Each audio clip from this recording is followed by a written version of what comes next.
Mayroon pong nagpa-vulcanize sa akin dito na sira na ang pito. Ito, ayan. Ito pong pito, yung pito niya ay bumuka na. Ayan. Ayan, ang pang-vulcanize ko lang ay ganire. Yung kuryente na sa mga butas. Ito yung na-vulcanize ko na. Kaya lang madaling araw pa kasi nandito na siya sa akin, mga 5 o'clock. Wala pang mabibilhang mga pesa sa labas, kaya pinulcanize ko to. Dahil may butas din na malaki na running flat daw niya, kaya nasira ang pito. Ngayon na vulcanize ko na to, ito pala ay sira na. Itong pito na to sira na, ay hindi naman siya uubra doon sa ating yung ating vulcanizing sa pampasta na ginawa ko. Ngayon gagawa uli ako ng bago. Itong plancha, ito po ay plancha. Ang gagawin ko, bubutasan ko siya dito, kaya yung pwedeng magkasya yung ating panang gulong, yung pito ng gulong dito, para yung pito nandito, mabubulkanize natin yung pinakang gilid ng kanya interior. So, sige, umpisa. Gagamitan ko siya ng barena saka ng pambutas para magkasya yung pito dito.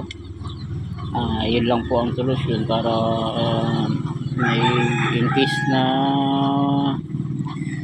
mayroong nangyari uli yun, madali ko na siyang magagawa ng paraan at makakaalis ng maayos yung nagpagawa sa atin. Ito. Ngayon, yung planchang ginagawa natin kanina ay nabutasan ko na. Binutas ko siya. Kasi walang problema kung nabutas man ito rito, mag-iinit pa rin po siya dahil ang heater niya, ang nag-iinit po sa kanya ay yung nandito. Pag nag-init na po siya, ma-absorb nitong paligid, kaya siya nag-iinit itong metal na ito. Negative or positive po. Parehas lang naman po yan, miski magkabaliktaran yan. Yung dalawang yan, wala po naman yung problema kung isasaksak. Kasi sinasabi ko nga po na ang pito, kasi karamihan pagka nasira ang pito, pinapalitan na kamukha nito.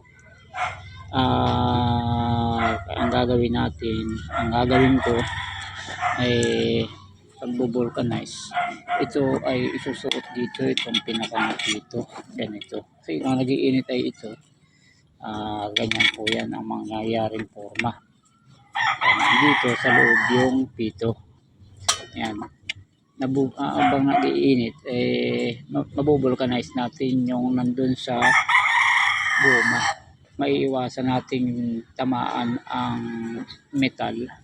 Yun lang goma ang mabubulkanize niyan.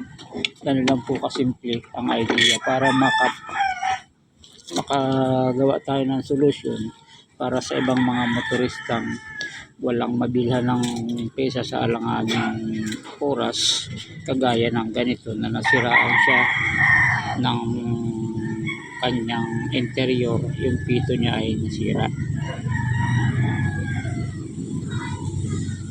Okay, maraming salamat po sa panonood. Sana po may matutunan din kayo at magawa niyong ganitong idea din.